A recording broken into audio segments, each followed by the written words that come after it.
Hey everyone, good morning and welcome to Monday's episode of More Than Just Task Management, your favorite podcast, daily podcast that helps you build a thriving business.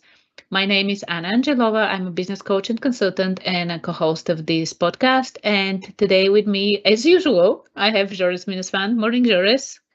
Good morning, Anna. Good morning, everyone. Happy Monday. Happy Easter Monday. Hope everyone had a nice long weekend. Usually, eating too much is with Thanksgiving with turkey gobble gobble. But with Easter, we don't eat too much. But hopefully, you had fun with your family. Today, we're diving into a big question most business owners ask, and it's very difficult to answer. What should be included in a firm's business model? Uh, Plus, we'll talk about we'll talk through the why we use the lean canvas instead of traditional business models canvas, and one you might want to do it as well. Anna and I did this for our business, and it was very useful. Actually, we created six canvases, right? Anna, until Yes, we yeah, got to to the analyze. Yeah, to absolutely. analyze different criteria, different paths and different models, and then we came up with the final model. And yeah, it's very interesting. That's something that we can help you guys in, and let's talk about a little bit about that. Anna, why don't you get us started? Absolutely. And this is one thing. So, when you think about your business model, right, it's a blueprint for you. And the canvas is a way for you to put the business model into one page so you can see how you're operating. Like it's ultimately about how your business creates value for who the value is created, like who do you create the value for, what kind of systems you use, and how to turn this value into revenue. Hmm. And uh, so the original canvas, actually, I can do something here. If you are watching on YouTube on our Plantor channel live, or go and watch the video that we are recording on YouTube from the live, I will actually share. I think this would be better. It will be helpful to share the screen. I'm assuming you're seeing it right now. So Yes. you can see what the canvas looks like. And it's really a business model canvas is really helpful to understand what should be included in the business model. And as you can see, the original canvas, this was created by Alexander Osterwalder, and it's widely used by startups, large organizations, and it has 9 components. Like you can see that it has 9 components. Uh, Hmm. Starting here on the right side, the customer segments, like the different groups of people and organizations, or organizations, like people, organizations Hmm. that you serve, like who are your clients, like what are the segments, right? And this one I think is clear. A lot of us know what it is all about. Then Yeah, in the middle we but have not targets. They're not your targets. their customer segments. Yeah, They're well, be customer careful with your segments. words. Yeah. So very careful. Then the next one is the value proposition, the Hmm. unique value or the solution you, like your business, delivers to meet the customer needs. Then you Hmm. have channels, like you have here how you deliver the value, like where or the service, the product, the service to your customers. Then you have the customer relationships, the kind of relationships, the ones you maintain, establish, and maintain with each customer segment. You also have the revenue streams, like how you make money for each segment. And you also have key resources, like you here you have some key resources, which is the assets required to make your business model work. This can include people, technology, capital, like all these kind of things. Key activities are the most important things that you must do to deliver value to the customers. These are the key activities. And then key partnerships are the suppliers and partners you rely on. And of course, the cost structure is what it costs you, fixed and variable costs associated with operating your business. And you can see that this is a very comprehensive view of how your business creates value and delivers value, who it delivers it for, right? Like you have a good model. This is a really good model. And what happened throughout the years, like this was the original one, right? What happened throughout the years, different people, startups and companies were using this, and ultimately Ash Moria, like he working with different companies, he actually him and his team, they refined this model, they changed it a little bit and streamlined it. So Yeah, it is again, a bit too comprehensive. Yeah, it's very yes. comprehensive for a small, maybe a little bit too complicated as well, especially for a small business to medium business. That's why we have the lean version. Yes, and the lean version, you notice that it's similar. It still has nine, like it still has nine. Will this one open it bigger or no, it's just a search. Okay. So with this one, you also notice that it still has nine components, right? There are still nine blocks here as well, but it's formed in a, like it's four of the things are changed. Like the cost structure, revenue streams, they remain the same. Unique value proposition is here. Customer segment is here. Channels is here. You can see that these are here, but you can see that in this one we have an unfair advantage, solution, key metrics, and problem Yeah. instead of some of the other components we have in the original one. And Mm, why we love this, first of all, like you can see here, and we provide actually the link to this one in the notes. You can see that here, this one shows you how you capture value, right? mm, Cost structure, revenue structure is all about how you capture value, creating value, problem, unique value proposition, and customer segments are all about creating the value. Then you have delivering the value through channels and solution. And interestingly, mm, here you have measuring value, the key metrics, and defending value. Like how do you defend your value? And just quickly going through these like problems, right? And this is mm, actually really, really important. When you think about a business, like in a business model, the big question is what problem are you solving? mm, And mm, being able to focus on the bigger problem, like we all know that idea about the drill, that people don't want a drill, they buy the hole that the drill makes. So mm, in a way, you can say, oh, you're not solving the problem of people wanting to buy a drill, you're solving a problem for they need a hole. But then you can go even higher level into a higher context and think about, but people don't really want the hole. What they actually want is to put a hook there. But then they don't want the hook. They actually might want to put a shelf, bookshelf there, or a picture or painting, right? mm, So, and in the MBA, when I was going through the MBA program, there were examples of companies that failed because they defined their problem too narrow. Like they really mm, focused on the drill and the product instead of focusing on what problem are you really solving for. So mm, we really love the fact that this business model canvas, this framework, has the problem. mm. What are And the the reason they failed is because they focused on the solution, not the problem. yes, Because they were yes, jumping to the solution, because they had a solution in mind.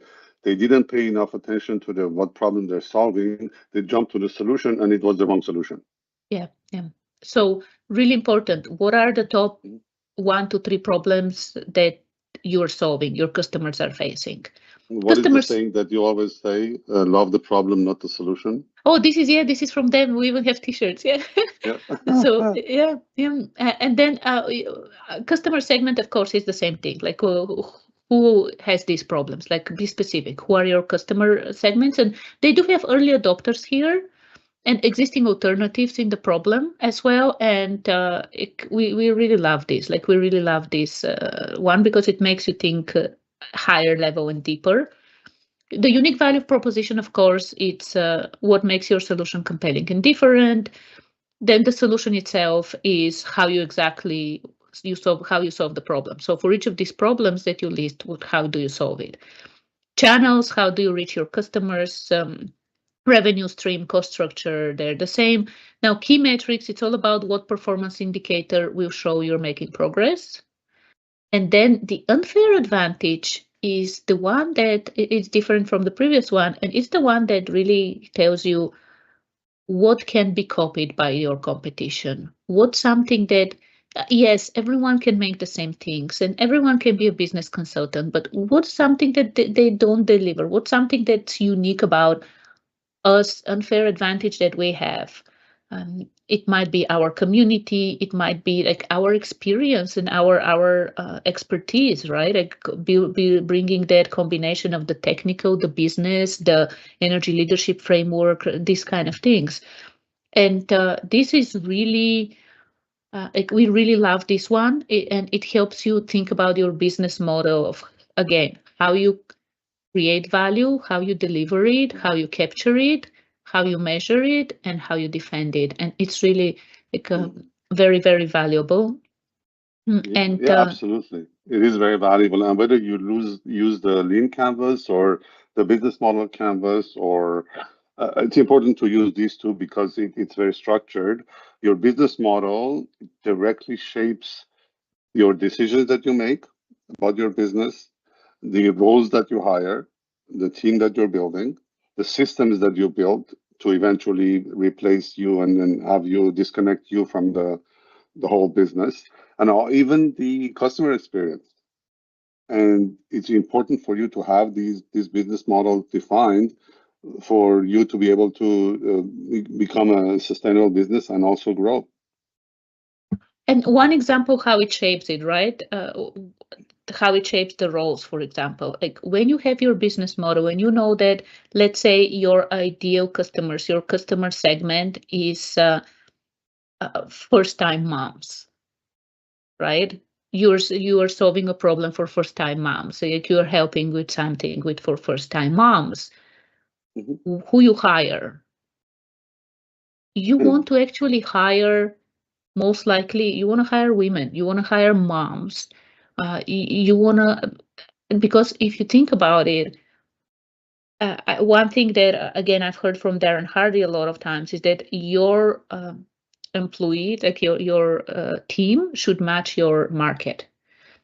Mhm. So if you serve first-time moms, like think about, do you want to hire, Jores, no offense, but do you want to hire a boomer, like a male, like boomer, Mhm. or do you want to hire a millennial woman, for example, right? Mhm. So really thinking about, like, when you have your business model, the clarity that it gives you, again, with the decisions who you hire, it's really powerful. And we have been saying this, that your business should support your life, not the other way around, it not consume it. Mhm. And Yeah. the model, having your business in the way that either on a canvas or just having the clarity of your business model, it really can show you of how you can spend your energy, time, and focus. Mhm. And how much the business depends on you. He will show you actually. You may not even know it. It will be subconscious, but you realize how much the business depends on you. And that's where you become overwhelmed and exhausted over time. Yes, because you Yeah. want to create a business that works, right? And the other things that it shows you is like with the cost structure and the revenue streams, right? Is it even a viable business? Like, is it something Mhm. that's running you in the ground, or is it something that has potential for success? Mhm. Mhm. Yeah. So Which getting clear which is also really, yeah. no, no, go on, sorry. No, go ahead, go ahead. Which also brings us to the next one. The business model will also show you if your pricing aligns with your what you're delivering. So you Yes, you make the yes. margins that you want. That's also very important. If you don't align these two, your margins will suffer. You'll have problems. And You'll have EBIT problems. You'll have OPEX problems. And you all know what happens at the end of year one or year two if you have those problems, right? so so interesting that you mentioned this, because like it's really another thing that I call it synchronicity, coincidence, whatever you want to call it. This morning, I was listening to the Darren Daly episode, and he was talking about the problem. The bigger the problem you solve, the better your lifestyle is, right? Like the more you Mm, make. So exactly what you're saying, and I'm not sharing it right now, but I see it in front of me on the screen. When you think about the lean canvas, especially, you have the problem as one of the portions there as part of the business model, and then you have the capturing the value with the revenue stream. So you can really create that, see this clear connection between, okay, this is the problem I'm solving, and this is what my revenue stream looks like. This is how much I'm charging. If I actually want to earn more, like have my business 2x or 10x or something like this, what would be a 10x problem, right? And Darren Hardy was talking about this morning, right? What would be a 10x problem? What would be a 100x problem, right? So this is so powerful for any business owner. It's not just startups. It's not just a startup buzzword or something like this. Having your business model on a canvas like this is so powerful. And what we want to encourage you to do today, because tomorrow we have a brand new episode with brand new topic. We'll move off of this canvas. Yep. So what we want to encourage you to do today is actually go ahead, and if you already have a business model, like if you have done this before, take a look at the one you have and refine it, update it, see is it still valid? Are there things that have changed? And if you don't have one, create it. And as I said, I will put the link for the link canvas so you can do this. We highly recommend using this one. So yeah. And contact us, we'll help you, we will walk you through it. Well, we've done it quite a few times. Oh yeah, of course. If you need help, we're here for you. We're here for you, and not just with the business model. Actually, the business model is just one of the things. Like it's one of the core things we work with our clients to really refine and put out there for them. It's just one of the things. Like we actually really do with our Thrive 360 Business Solutions. We really do such a comprehensive deep dive into your business to make sure that you have the necessary foundations to build a thriving organization. So yeah, we're here for you as well. If you want to try it on your own, try it on your own. If you want to accelerate the process, we are here for you. Absolutely. Love it. I think this is a very important topic. We were way overdue to cover it, and I'm glad we're doing this. Yes, yeah, I'm glad too. And it is a really important topic, whether you're starting or you are well into your business, sit down and do this, especially if you, last week we talked about exit strategy, especially if you do want to sell the business at some point, having a business model like this, it will do wonders for you when you are ready to sell, because like you really build an entity, an organization that is the product. Ultimately, it's the thing that you can sell. Yeah. Absolutely. And as usual, subscribe, share, comment, contact us. We'd love to hear from you. And yeah, enjoy the rest of your Monday. Thanks for joining us. Bye, everyone. Thanks, everyone. Bye-bye.